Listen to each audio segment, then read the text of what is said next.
If you want to play the blues, imagine being able to bust it out anytime, anywhere, and in any musical key. If that's something you'd be interested in, then stick around because we're going to get into it. Just be sure to hang out till the end of the lesson because I've got a free gift for you and your guitar that you're going to love. Alright, so whether you're jamming with a guitar playing buddy or you're going to a local blues jam and the subject matter is blues guitar, right? You got to go in there knowing the blues, ready to play the blues. Obviously, you're going to want to pull out a 12-bar blues right out of your back pocket, no matter what key it's in, and play it with confidence. And what I'm going to show you today is literally a cut and paste framework that you can use in any musical key that covers the 1-4-5 blues progression in a 12-bar blues. And it just so happens to be real simple and a lot of fun to play. So let's take the key of A for example.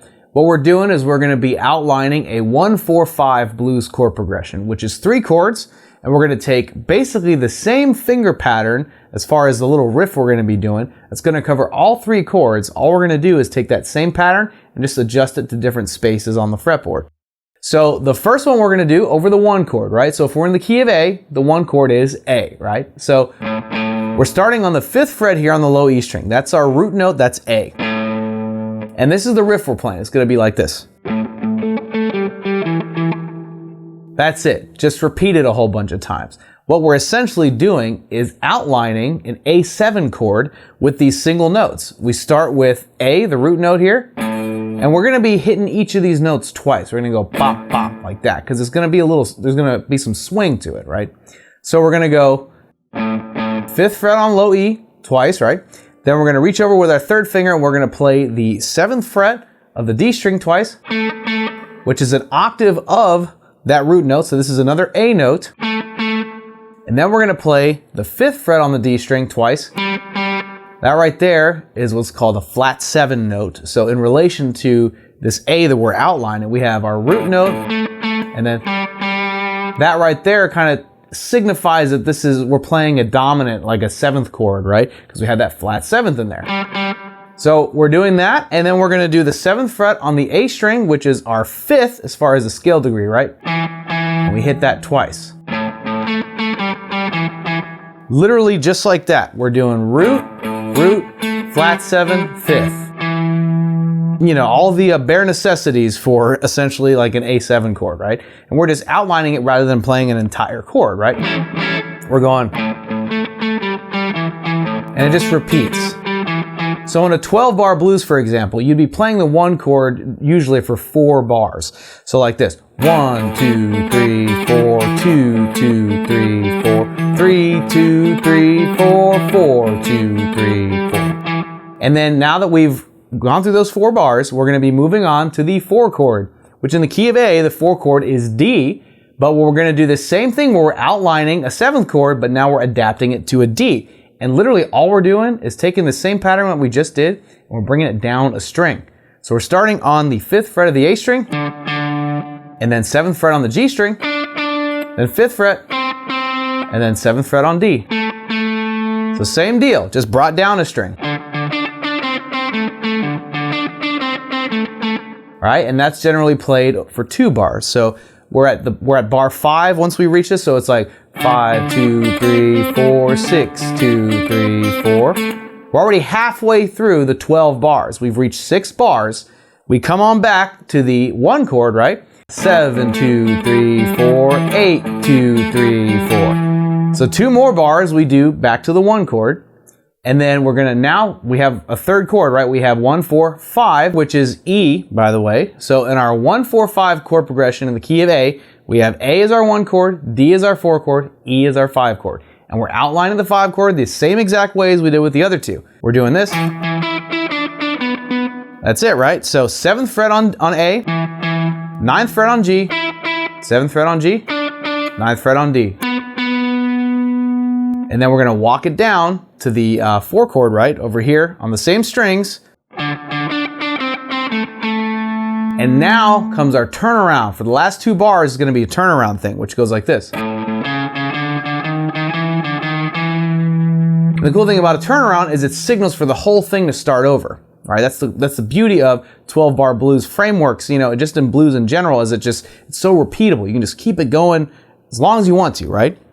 So once we've gone back to the 4 chord here, this turnaround riff, we're going to start on the 5th fret of the low E string, I like to use my second finger for it so that my first finger stays ready for the next move, right?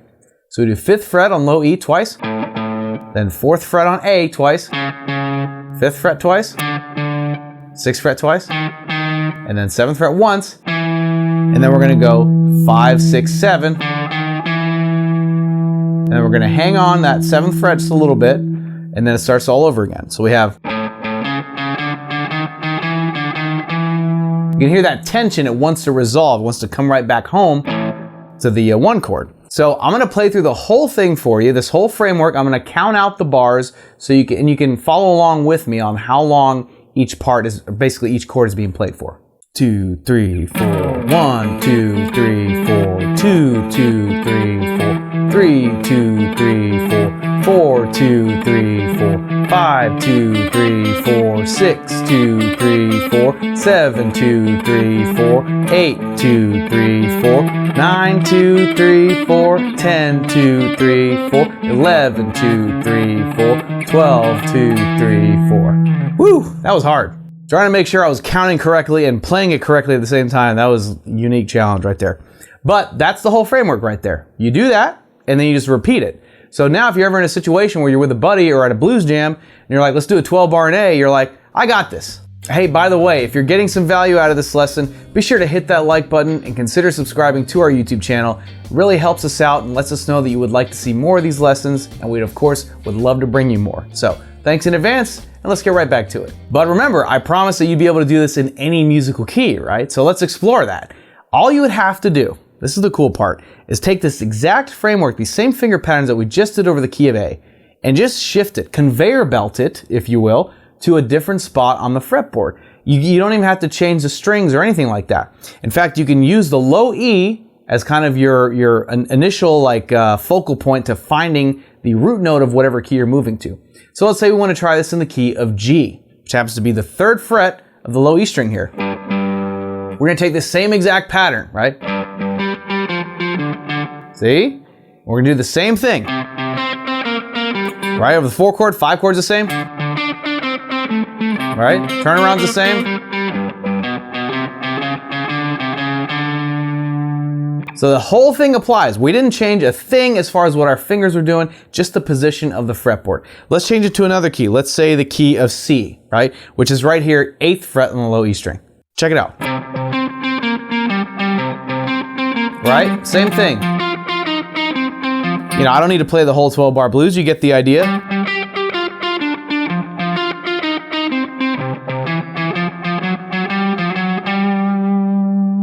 I mean, it's literally a cut and paste system, which really cannot be simpler than that. Next, why don't we do some harder keys, right? Some keys that almost nobody does, like F. Let's do an F blues, right? Nobody does an F blues, but you can anytime you want. You'd be like, hey, let's do an F blues, and people are gonna look at you like you were the superior musician, right? So we're gonna be starting off on the 1st fret of the low E, same framework, right?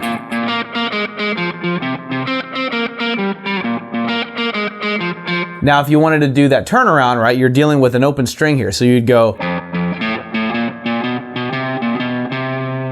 And if you're wondering if you're trying to do it in E, right, if you wanted to do an open E, right, you'd have to think of it like this, like you have this, you know, obviously we have the open strings that we're dealing with. So you would have to consider that. Or you can also bring it up here. Right here on the 12th fret, you can absolutely do that, especially if you're in a situation where you're at a blues jam and you got a bass player there, you know, holding it down on the low end. So you can throw in something like that, and you shouldn't be stepping on anybody's toes. But I'm on a roll. Let's keep it going. Let's pick another key. Let's do B flat. I mean, that's actually a pretty popular key in blues, and that's one of those keys where, you know, it's great for certain like keyboard players. You know, really like the key of B flat.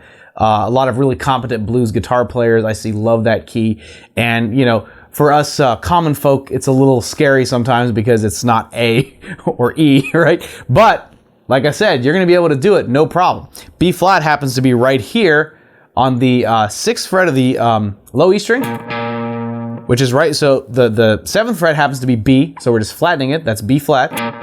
Do the same framework there, starting on the 6th fret of the low E string. So if someone's like, hey, let's do a 12 bar in B flat, you're not gonna shy away from that. You're gonna be like, try me. So literally you take this one framework that we just went over, right? You take it in one key and you just cut and paste, conveyor belt it to adapt to whatever key you want. And you only need the low E string as your guidepost because you can find all 12 notes in music just on that low E string. And real quick, if you need a crash course on how to find what note is on what fret of the low E string, starting with E, right, which is the open string, right? That's the first note, E. Start like this. We have E, F, G. So first fret is F, third fret is G, which we actually already covered, right? We adapted this to those keys. We have E, F, G, and then bringing it up here, starting on the 5th fret, we have A, B, C. All right, so 5th fret, 7th fret, 8th fret. And then right here on the 10th fret, we have D. And then of course, when we get to the 12th fret, we have E again, and the whole thing starts over in a new octave. So we've covered those natural notes, right? Now the sharps and flats all lie in between. So this is a good starting point for you. So you have E, F, and then right here would be F sharp, then G, then you have G sharp, then you have A sharp, or B flat, right? So you know there is overlap as far as these notes, right? So like for example, F sharp would also be G flat. All depends on the context of what you're moving. We're moving up, so I'm just calling them all sharps. So you have A sharp, B, C, C sharp, D, D sharp, and then E, right? So those are all the keys. So that's all you need. If someone were to say, hey, let's just play a 12-bar blues and you pick a key, then you can just pick whatever key you like to play in the most. If it's A, go for A. If it's E, go for E. Or if it's B flat or F, do that. So in just a short amount of time, I've showed you the framework to pretty much play any 12-bar blues song in any key, anytime, anywhere. But again, it doesn't have to stop there. I'm sure you would love to know how to play blues solos in any key as well. Well, it turns out I happen to have just the thing that's going to get you there. You remember that free gift I was telling you about? Well, here it is. This right here is a blues guitar solo heat map. This is a free lesson that's going to show you how to play blazing hot blues solos all up and down that dang fretboard, and it's yours absolutely free because I love you. Just be sure to click here to claim your copy or check that link in the description box. You know, I've said in the past that keeping the blues guitar alive is important, but one thing about blues that a lot of people don't talk about is it's about community. You know, and that's why I'm super excited to be able to teach you something that you can commune with other musicians at and just jam anytime and anywhere.